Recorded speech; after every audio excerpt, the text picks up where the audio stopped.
In your mind, what in your position, obviously, what is the biggest challenge facing our community right now?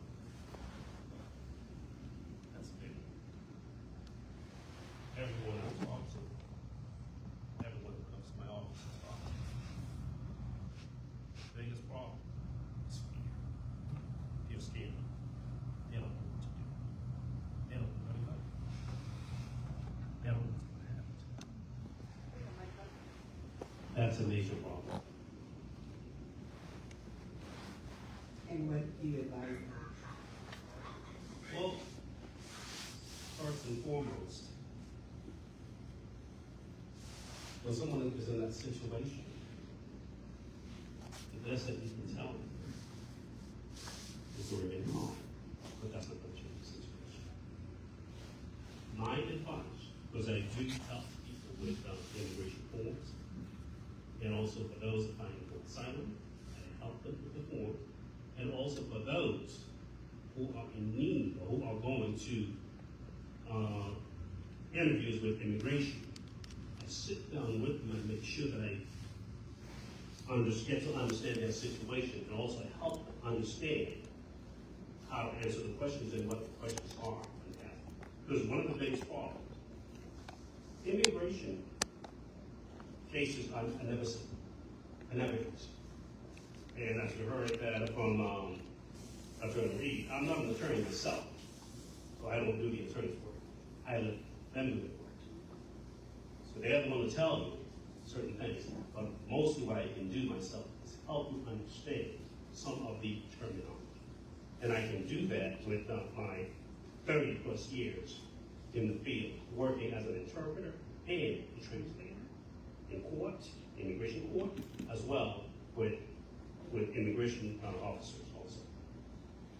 So the best thing is just try to calm them down and refer them to the right people, the attorneys, the legal advice. So in our community, and I'm speaking Georgia and obviously nationally at this point, in your mind, is our biggest gap in resources or information? Both. Both. Both. When you say resources, the resources are there, but the people are not there. That's the problem. And they're not getting them because? Reason why, number one, they don't know. Number two, we have a young community, especially here in Atlanta. The community is not organized.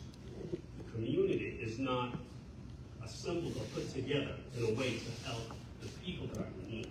Because it's like that I have information, I'm holding it for myself. Somebody else has information, they're holding it for themselves. And guess what they use it for? To make money. Not to help others, but to help themselves. And that becomes the problem. Because what we have here today is not that because there are that the information is not available. It is available, but it's not, the people are not getting it. And also, very important, how credible are the information? The people rely on TikTok. They rely on, all kind of messages, social media. I'm not saying that the information that they're getting from the sources are totally wrong. But what I would say, and I'm advising you, go to the source. Yes, social media will give you some information. But why don't you go directly to USCIS? See what they're saying. Get it from the source. If you don't understand the language, since it's in English, ask someone to translate for you. And a lot of them are very familiar with Google Translator. They can translate it. If it's not clear, ask someone to help you out. So, great point.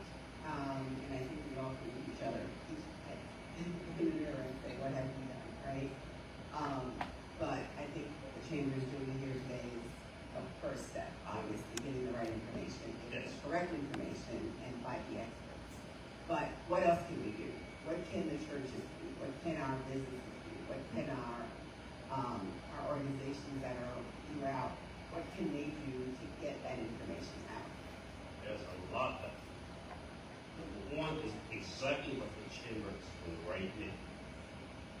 The chamber brings specialists, it brings business people, the chamber brings people with knowledge to come here and talk about it. So let the people out there go, nous ne pouvons pas les créoles pour que nous comprenions, non, mais nous-mêmes nous là, nous présents pour nous capables d'aider. Nous souhaitons que le business qui est dans la communauté, business qui est dans la communauté, prend ça comme leçon. Côté que nous ne pas tête, nous n'avons tout employé.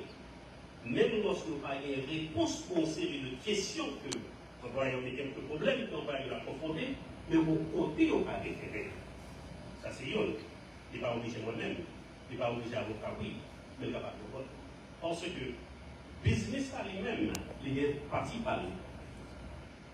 On va avocat, oui, il est même peut-être pas, il est parti par lui capable de faire. Comme ça, il y a une organisation entre lui-même, que chaque est parti. Et si nous mettons tête nous ensemble, nous, chaque bail parti par nous, on va arriver quand même à aider la communauté pour l'avancer de l'avant.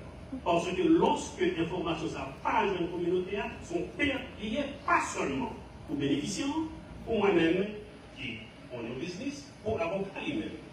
Il a pour le service, et pour vous-même qui l'a, qui gagne, qui a pour faire business, parce que tout le monde sait que c'est consommateur, et c'est le monde qui a bien acheté dans le monde, ce service. Donc, on peut totalement lié aux communautés en général. Wow. So, how do we do that? You have the example? No, we do, but we need to multiply it by 5,000, right? So each one of us here present right now, we have the responsibility to start getting in touch with those that we know offering that service. Let's collaborate. Let's form a team. Let's work together. Because by helping others, truly and mainly, you are helping yourself. You are helping your community. So let's do that. Tell somebody. Don't keep it a secret. Can we get a commitment out of this room of who's going to be taking the lead and doing exactly what Dr. Lewis said is getting the organizations, getting the churches, getting our businesses to spread the correct information and do something like this, like what the chamber is doing today. Can I get a show of hands? Hi, higher. Are we taking a picture? Because I'm going to keep everybody accountable. That was powerful. I received it.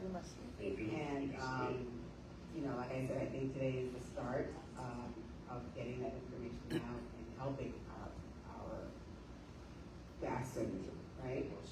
And if you allow me to add, in the community, you have Nelly Mello. This is great. This is a great level. The people know. You have SDA podcast, so Twitter, folks. Tout espace est ouvert. À quelle que soit information qu'on voulait passer par la communauté, porte. Côté ça est ouvert pour nous. Gratis to share. Gratis to share. Yeah. Côté information par la communauté. Seulement assurer que l'information ça est le plus vite. Some question. Thank you. Thank you. Oh, we have a question. SDK is actually here. Miss Lucita is actually here. They're recording. I'm wondering, are you guys planning on streaming? Because the people who need to hear this are actually not here tonight. So I'm glad you're here filming. So We're live.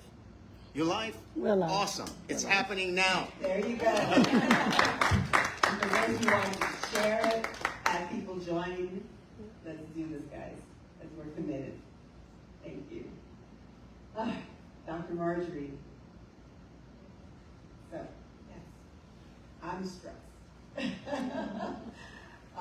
And I can only imagine for those that are affected by CPS, and not just the individuals that are actually their termination status, but their families, their children. mentally, physically, what can you tell us about what this is doing to our Well, first of all, what this looks like is it gives them a spirit of purposeness, right? Their stability has been lost. They don't know what to expect in the near future. It's affecting not just individuals, families, as well as communities. Even here at the hospital, we've noticed the decline in appointments where people have missed their appointments. And as Dr. Woodson mentioned, they're fearful.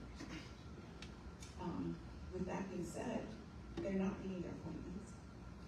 It's manifesting not just mentally, but the mental is affecting the physical, right? You have people that are losing sleep, their loss of appetite, serious anxiety. It's reflecting into panic attacks. I have women that I've seen that literally have life-saving procedures that they were on the process of pursuing that are not showing up, and we're calling back. We have the breast center, we have the breast cancer fund to support these women, but they may have lost a family member to TPS, and they're afraid to leave their home and their children. So it's not just affecting the mental, but the physical. A lot of the healthcare workers here as Haitians, they work in the healthcare industry, and they're afraid to go to work and possibly have already lost their jobs. So it's affecting not just the Haitian community, but the culture at large in Atlanta. The repercussions are remarkable, and I think it's just the beginning of it. It's a ripple effect. So, growing up with a Haitian mom and a Haitian dad, even though you're young, but I always remember having these conversations, where these deep conversations were happening in the house. My mother would be like, "Smooth down, you gotta get out, because these conversations are not for children." So, in the situation with CPS that's happening right now, and for these adults that are facing these stressful and fearful incidents, what do they tell their children? Or do they even say anything to them? You know, of course, you have to tell your child. They see the news, their social media, they know they're aware. They know that something is wrong. I mean, these children are more aware than when I were growing up of what's happening, but there's the intuition. They see the fear in their family. I believe in telling the child the truth. There are certain things they need to know, but there's a level of control of parenting that also as well. So if you're honest with that child, you express, this is what we can do, these are the things we can do, but there are also things that are not controllable. And being prepared, I think, is key. So being prepared for the unexpected, having a plan, but also maintaining a level of normalcy as much as possible in their day-to-day life. But I believe that honesty and truthfulness is true, to a certain extent, depending on the age of the child. So take out the veil, and just be authentic and tell them the truth.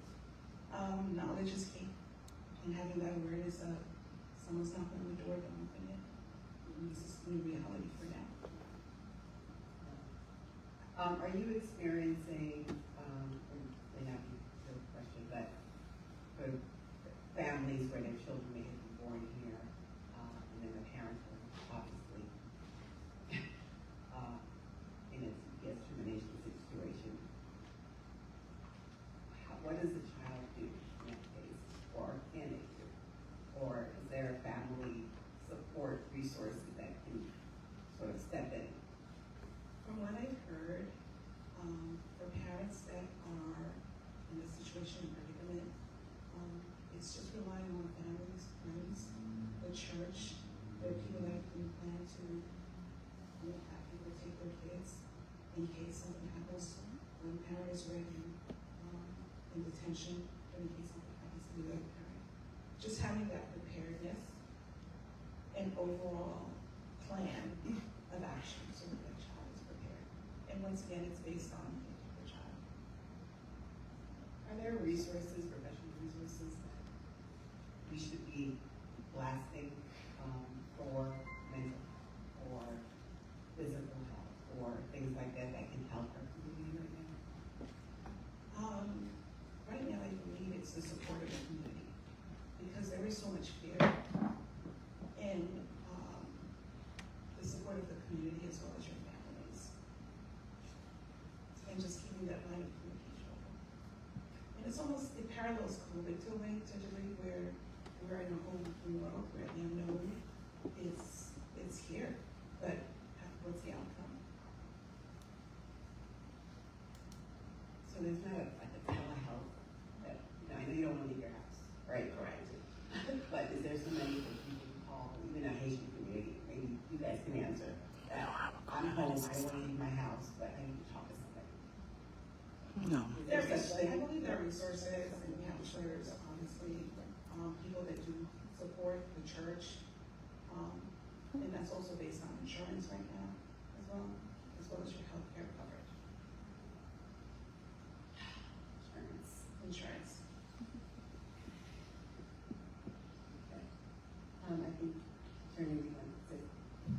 Yeah, piggybacking on the question you asked earlier, if the child is born here and the parent was on CPS and now that's terminated and they've been here for 21 years, let's say for example the child was born here, the child is 21, as an American they can always file for their parent. Yes. When they reach that age as an American. Any unlawful presence will be forgiven unless they change that law anytime soon, because that's what they're doing. And a new thing that you should all be aware of, on September 18, well, not the driver's license per se, on September 18, anyone who received public benefits will no longer be able to adjust their status in the United States because there will be a public charge. So it's like they're trying to find ways to just like make it block. So it's not getting any better, it's just getting worse, if anything, at this moment. Situation, very tough situation. We're gonna go back to Marjorie again. So Reginald, tell us about some policies. Tell us, I know recently before the Senate went into, we had the, it was, yes, and we didn't obviously get the right votes. And I know the senators here also were very instrumental in that. But tell us on your side, what can we be doing? Great question, and I wanted to start off by sharing, and Attorney, I'm not sure if you're aware of this, but there's something called INA 240AB. It's the cancellation of removal. And this is specific for people who've been living here for 10 or more years, who had no infraction with the law, who've never filed bankruptcy, who have no issues. They're tax-paying citizens.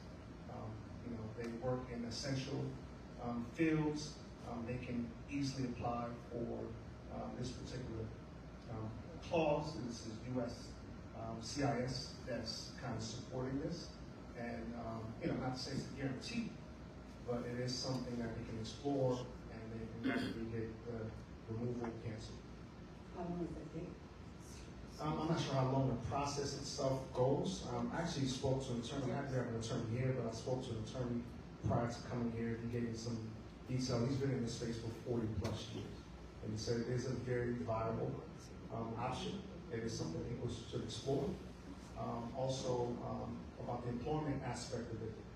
A lot of times employers are jumping the gun and prematurely laying people off. Employers are kind of overstepping what the law or policies allow them to do. These employers are not the immigration. They don't have the right to do anything but verify your status to work. Anything beyond that is the employee who gets the information and shares it with the employer, so the employer can feel that, you know, they're safe to continue keeping this person on their staff. But I think oftentimes these employers are jumping the gun, and a lot of times our employees, you know, from fear, you know, they don't even want to go to work.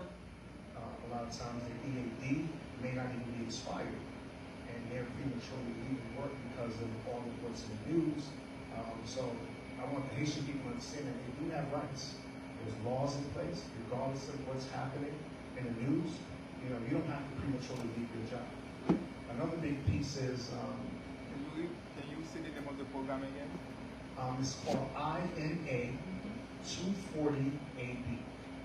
It's a policy for the cancellation of removal. It doesn't apply to everyone, and it's not even truly related to TSP. It's a cancellation for the removal process. And I also encourage a lot of these Haitian people to fully understand their immigration status overall. You know, go to the USCIS and pull your full record and file. Truly understand where you are in the process. You know, I think that's a big piece. People are getting prematurely doing things, and their status, they're not even on the list to be removed. And I'm talking to some pretty high-profile people who are also advocating and lobbying in the background. I forgot to mention, I worked for President Obama for 8 years. I worked for Biden. I was instrumental in a lot of what helped bring these Haitians here. And there are a lot of people, especially in the medical field, and big hospitals are lobbying to keep these Haitians here. They've done a very big feasibility study in the medical field specifically, showing the impact of removing the Haitian people who play a very large role in the medical infrastructure in the entire country. You have so many RNs, even in the tri-state area, the study was specific to, we have 34% of registered nurses are of Caribbean descent. That's a big number. You pull 34% of your registered nurses and doctors and people, a lot of other people will not get the care that they need. There will be a lot of other effects and a big domino effect in our healthcare overall. So we have a lot of people with these studies and feasibilities, and you know, they're really advocating and lobbying for the medical field specifically. Also, other essential workers, the hotel industry, hospitality industry. A lot of Haitians in the hospitality industry. These big hotel chains will likely go out of business if they pull these people out. So there are some people behind the scenes advocating and lobbying, and I hope they succeed in what they're doing. Because we're live, I'd like to fix the record. So, INA 242B, it's not necessarily a program, it's a relief that you ask in front of an immigration judge. It's not available for anyone who's not served by DHS and who's not scheduled to go in front of the judge. So it's not available for anyone who is working with USCIS. So if you are not going in front of the judge, you are not served an NCA, which is a notice to appear, you cannot file for the INA 242B, which is the 248B, which is the cancellation of removal. Only available with a judge, and there is a hardship that you need to prove, and that's a high burden. So you definitely need to seek an attorney to get legal advice before you embark in that. It could be the best option that you have because you get a great card out of it, but it's not necessarily going to be, not everyone will be eligible for it if they cannot prove the hardship. And most of the time, if you have a husband, a U.S. citizen husband or U.S. citizen wife, even children sometimes, it's not enough to have just U.S. citizen children to show the hardship portion. And there must be some medical issues. It's not that simple. Whatever. I wanted to fix the record because we're live. So. No, it's not a program, it's a policy. And I actually received some information from the attorney that shared it with me. And there is a list of requirements. This over here says at least 10 years of continuous presence in the U.S., good moral character, no disqualifying or criminal offenses. Also, it says it does have to be due to extreme unusual hardships to qualify as a U.S. citizen if you want to go through that process. But sometimes you can just delay the removal. You don't necessarily have to go through the citizenship process. You just want to delay the removal, continue the process, continue to work, continue to care for your family, your business. So it's not necessarily you trying to get a green card out of it or whatever the case may be. I think more so people just need time. People, if I could extend this for a year or two, let me figure some things out, sit with the right attorneys, figure out, my financial situation, my business, my home, things of that nature. I think that's a big, benefit of exploring this policy. There, it's available if you're qualified.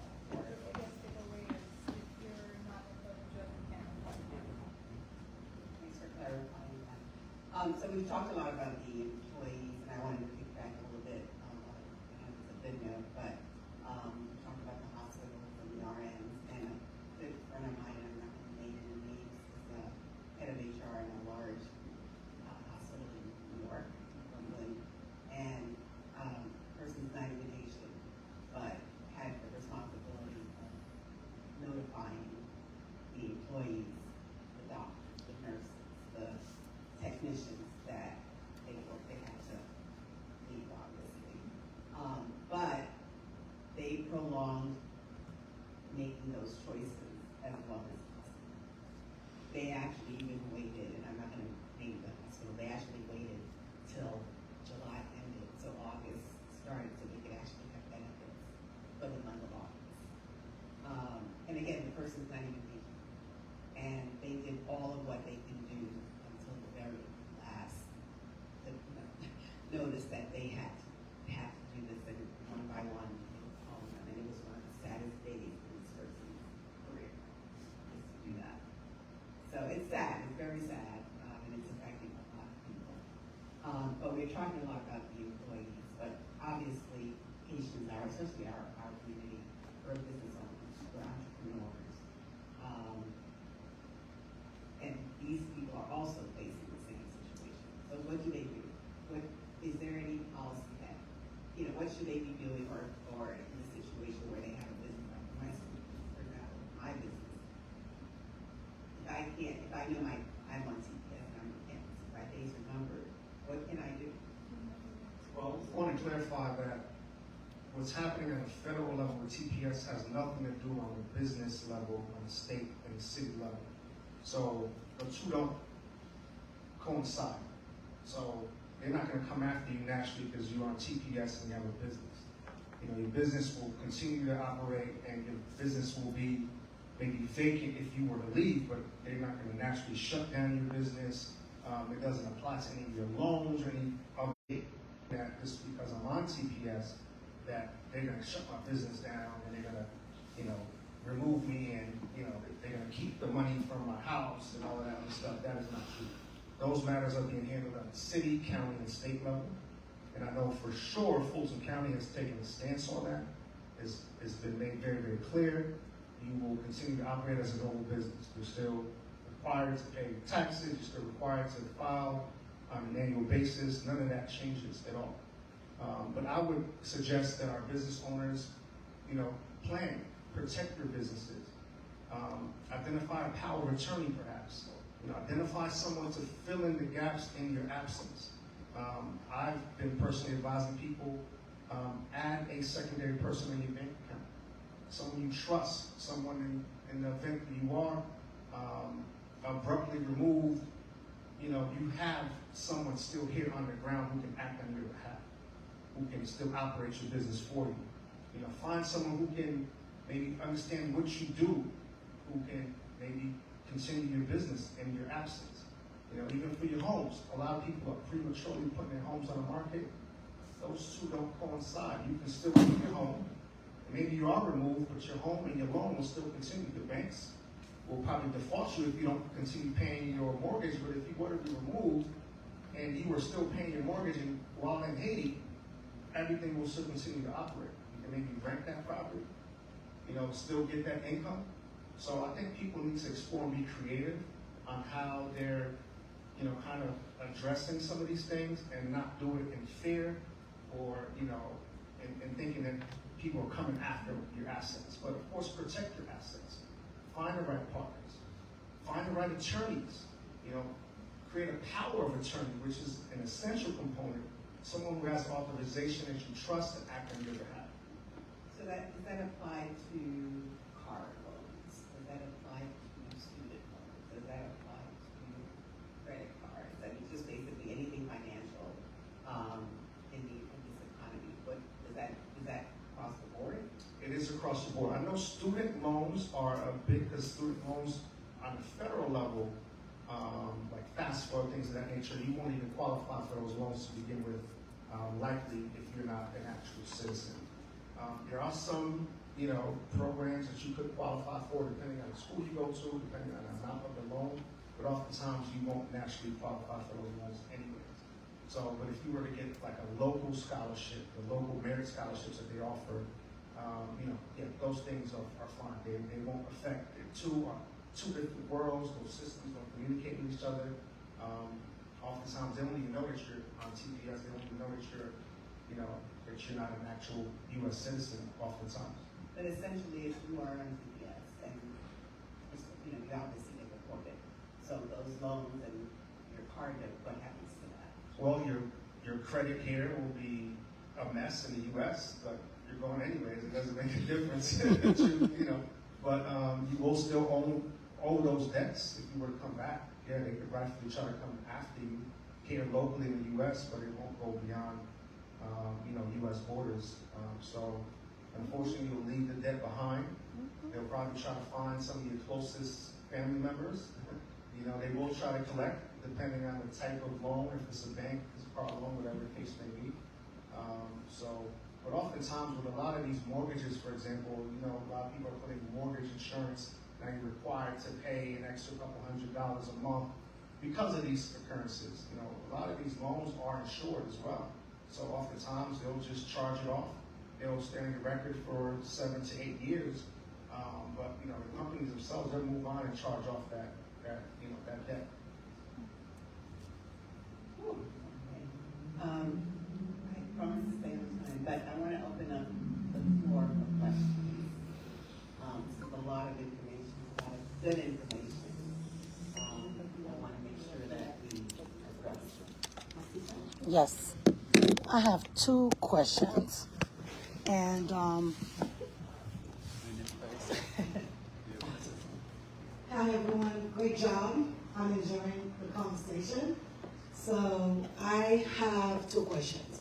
There's rumors going saying people that are in TPS or people that have to leave the country, if they don't leave, they have to pay $998 daily for penalty. Is that true? Have you heard of that, attorney? Yes, that's just to scare people and to self-report. I have not seen that being taken into effect. Maybe that's something that they're thinking of doing. Sometimes they just say it. Just like they promised to give $1,000 if you wanted to self-report, they never give that money. I don't know about charging people right now. I don't know if that's exactly. Thank you. We just I've not seen it. Now, second is for the gentleman on that side. Because I'm an accountant, and we have people that worked for 5, 10, 15 years, and they paid into the tax system, right? They pay Georgia tax, federal taxes, and Medicare. What happened to those funds that were collected from these people that were in the United States working? What happened to those funds? That's a very good question. I don't have the official answer for that. I don't want to misspeak on that. But whatever they've earned is rightfully theirs. So they can't take away money that you've earned. It's your money. You can like for example, if you were to relinquish your U.S. citizenship and move to another country, I had someone who recently did that, and they can close out all of their, you know, all their benefits that they've gained, they can close it out and take it and go with them and cash out for like an early retirement if you're leaving the country. I would assume that would be the process they would go to. I'm not for certain if that applies automatically on TPS or something along those lines, but it's rightfully theirs. Billions of dollars Yes. that were contributed into the social security system. Yes. So now, as a Haitian descendant, and we were like, who's in charge of making sure we get those money back? Yeah. Well, those monies will remain in, whatever, of course, federal systems. So they'll have to go about, I guess, closing out their U.S. citizenship officially and taking whatever's rightfully theirs. I think that goes back to having an attorney to represent you, a power of attorney to kind of maybe represent you while you're not here, along with your attorney. But no one's going to take the money that you earn. I want people to be very clear that you work for the money, you earn the money, regardless of what the scare tactics are. The money is yours. Don't leave it behind. If I could add a little bit on this question. If they've been here for less than 10 years, meaning they did not meet Social Security, they get deported, they would keep that money because they didn't make the 10 years required to collect Social Security. If they do pass the 10 years, what they want to do is to make sure that they have online access. One of the things we're telling everybody, make sure you set online access, because even if you're in Haiti, you still be able to log into Social Security and really collect as soon as you get to 65 of that year, if you've already made your minimum requirement. Unless they make some law, which they can, or they probably will, so that'll be a different stuff. But I do have a question. I think they probably just getting started with what they want to do on immigration. It's not just about TPS. Obviously, TPS was the low-hanging fruit, but eventually they'll move to green card holders. And they may even make the argument, your dad was illegal, so then your green card was illegal, and likely your citizenship also is illegal. So it can go on and on. My question is, we talk about the blue wave, we talk about the red wave. What do we need to make sure in this midterm that we have a Haitian wave? Because the only thing that really can slow this madness down is if we take powers off. So as a community, what are we going to do to ensure there is a Haitian wave and where we can somehow get control of the House and the Senate and slow down this madness?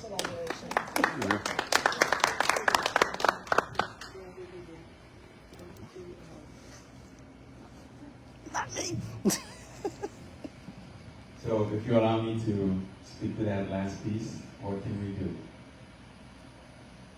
What we don't always understand is that politics are local. The real politics happen in your city hall, in your county commission, and in your state.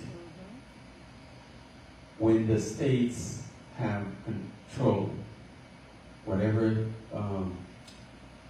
party that has control of your state, of your county, of your city, that's how it's going to show up. So let's talk about TPS. Actually, I'm going to use a different example. Let's talk about when they went after the voters, the Voting Rights Act.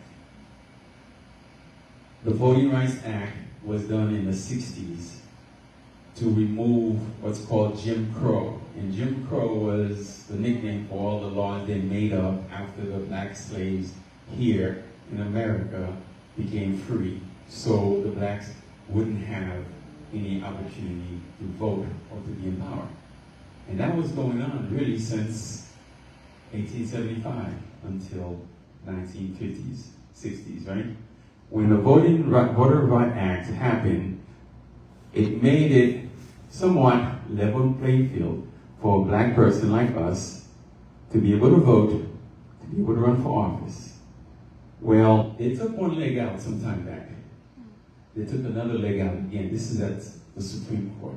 They said that if you have districts, they no longer are under the the race-based consideration is political. Therefore, it's up to the Republicans and the Democrats to make a decision on how they decide. Immediately after the Supreme Court made that decision, guess what happened? Tennessee, where 64% of the population was black people, they went and redistricted Nashville, Tennessee, and split it into 3 pieces and threw all the black population into Republican districts. So now you're not going to see a black congressman in Tennessee anymore. Wow. They did the same thing in Louisiana. They tried to do the same thing in Georgia. They called a special session, but because the primaries were already done before before they made the decision, Georgia wasn't affected. They tried it. About 500 people from the NAACP, the People's Agenda, all these other groups, we stormed the Capitol, the state Capitol, and they had to stop. But what they were trying to do is redistrict the state so that in 2028, your vote, my vote, will be eliminated. Because, like in my district, it's a Democratic district, we would have lost our voice. So, TBD, or TBC, to be continued, because the plan is they're going to come back after the election in November. So when you talk about what can you do, the very first thing you can do, we started a group about a month ago called Black Men for Georgia. Why? There was a lot of dissemination of bad information 2 years ago with Kamala Harris that got discouraged men, particularly black men, not to vote for Kamala. How do we like it now? You know? Everybody's hurting. Prices are going high, wars all over, all this nonsense, right? What we got to lose? So what do we got to lose? Well, this is what we got to lose. So I'm saying this, with that group, we're looking at, we have Keisha Lance Bottoms, who's running for Democrat. We want to make sure that the men don't drink the Kool-Aid this time. Mm-hmm. We want to make sure we rally all the black men around Keisha Lance Bottom so she could be running. Because I was in a room in person with the current person that's running for governor. All he kept doing is throwing a lot of red meat against the immigrants, against all kinds of things that would empower us to have a level playing field. Because as people of color, as immigrants, we don't have a level playing field. We're starting for, I think you were speaking about that at Level X a couple of years ago, we're starting at -10. When we get here, we start at -10. We don't know the language, we don't know the culture, we don't know the system. So by the time we figure it out, then they say, oh yeah, we changed it. Mm-hmm. So what the answer to your question is, just like among us men, we create Black Men for Georgia, I'm saying, let's do a Haitian for Georgia group. I second that. Where we encourage all the Haitians to know and understand what's at stake. That we can no longer drink the Kool-Aid.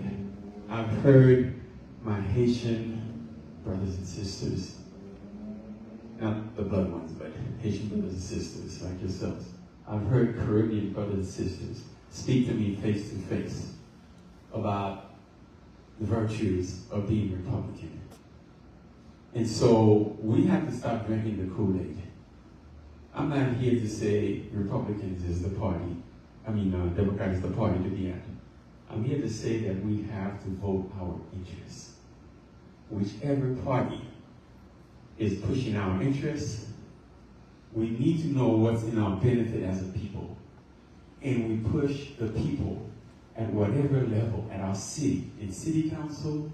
If it's a Republican that's going to do the best for the Haitian community, work with that person. If it's a Democrat, work with that person. But as a Haitian, we have to know what our priorities are, and we have to push those priorities, and we have to work with the person that's willing to push the agenda for us, so we can have a better level playing field. So. Yes. Good answer. Okay, we got 2 people, so I saw your hand first, then yours, and then, okay, here you go. is kind of more aligned to yours, but to the point of like Democrat, Republican, there's a stigma that once people start receiving more money, that they start leaning more towards conservatism. So my question is, how do we ensure that as business professionals who are maybe looking for those tax breaks or not wanting, to pay this, and this, and so we see some policies that are more aligned with what we want from a business perspective, but it affects our community, how do we ensure that we're holding ourselves accountable to look at the bigger picture as opposed to what is benefiting us directly?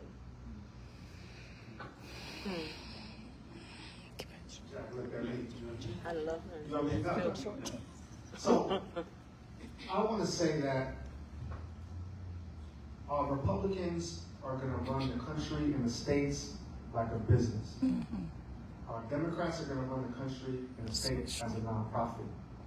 Democrats, of course, for larger government, smaller business, and Republicans are for smaller government, bigger business. So, whichever side you fall on, because, I think right now, let me rewind a little bit, I'm trying to be diplomatically correct, because we're live right now. But I definitely think we're in a stage or in a juncture in our political, journey right now. We got to pick a side. It's bigger than just money. I think it's about people. Survival. It's about as a race. It's about human currency versus paper currency. So I think beyond the people who are in the races, we have to pick a party. It's really about parties right now. We have to pick a side. And beyond, your economic status and your tax breaks, you gotta be, are you someone for the people or are you someone for the profits? If you're for the people, you gotta pick a side. If you're for the profits, then, you're gonna go where benefits your pockets. But if you're someone who's gonna do what benefits the people, you should pick a side. But if I could add, if I could just do a little bit after that, quick. And it's not even benefiting the people. At this point, I don't think there's the people who's being challenging us somehow with business owner, we're better, we have a good, I think we all isn't that put together. So we make someone out on survival. It's like, okay, well, you're going to give me money, but you kill me before you give me the money. We are all on survival mode. Every Haitian person is on survival mode. Whether you have $1 million, whether you have a green card, whether you have a citizenship, we are all on the chopping block. That's the policy. So really it's not even for the people. We're not even doing it for the people now. I know our people can be selfish. Let's think here. You're not doing it for the people. You're really doing it for yourself. That's where we are right now with the policies that are going on. I think the truth is we're in an undisclosed recession. And no one wants to admit it. But with the cost of living, the cost of gas, the cost of food, the cost of goods, it's clear that we're in a recession. No one wants to admit to it. And now you have the mic next, but real quick to your question, I want to answer what you were saying. It's simple. The answer to your question is, it starts here. This is the purpose of the chamber. We all come here as an association. What you need to understand is that the chamber is not some thing out there coming to tell you what to do. The chamber is us. Okay? Sandra Jean, Vincent Joseph, Elise Joseph, Sorel. We all came together to build an association, to bring our heads together. And now you have the chamber working on your behalf. You need to tell us what you need. And we pull all that together. October 18th, that's what it's about. October 18th is for you to come and share about what we need to do so we can bring it back to the people. Now you back.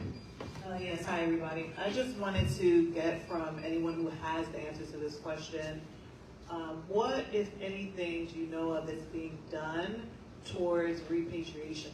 We have a lot of hypotheticals, and then they're still, working through the legal process with people that are still here, the people that have been removed or that are going to be removed.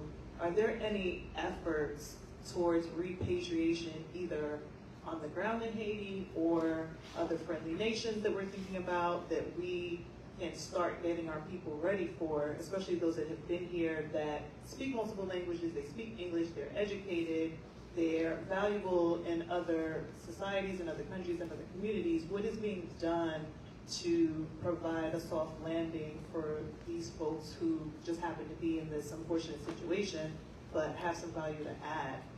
Repatriation, I think, is something that is kind of not necessarily low-hanging fruit, but proactive. And so, do we know of any efforts, any places that we put people? What is being done on that front? Because that's real, right? So, what's being done towards repatriation? Does anybody have anything to add in the audience, even that we can share that's valuable at this point?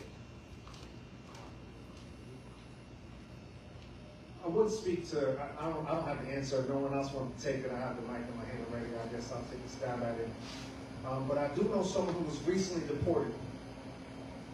And they just dropped him off.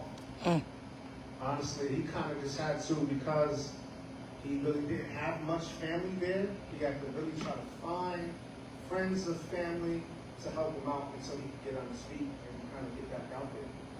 But he shared something with me that I thought was very profound. And, everyone understands there's going to be a big migration back to Haiti. And he feels that the silver lining in all of this is that we're going to be bringing back talents back to Haiti that's really going to help the country. And we may not see it right now, but it could be a blessing in disguise that a lot of these talents and nurses and doctors and people are going to be forced back to their country and forced to figure it out. And he kind of just got dropped there, but he's U.S. educated. He has some criminal background, of course, which is why he got deported. But he's a very smart, educated guy. He started a business. He's making money now. He just kind of figured it out. And I think that's what people will naturally have to do. But I think the benefit is we're going to have a lot of these American educated minds coming back, and it's really going to help truly build the country back up. Yes. I just wanted to ask, because I'm a young pastor of a church that's just started out and specifically geared towards our community. And one of the things I wanted to ask is, what can we do for the Haitian community? What can we do to help? Everyone here has mentioned about the church, go to a church, and, someone here that is a pastor there. I want to know, what can we do to help out the community?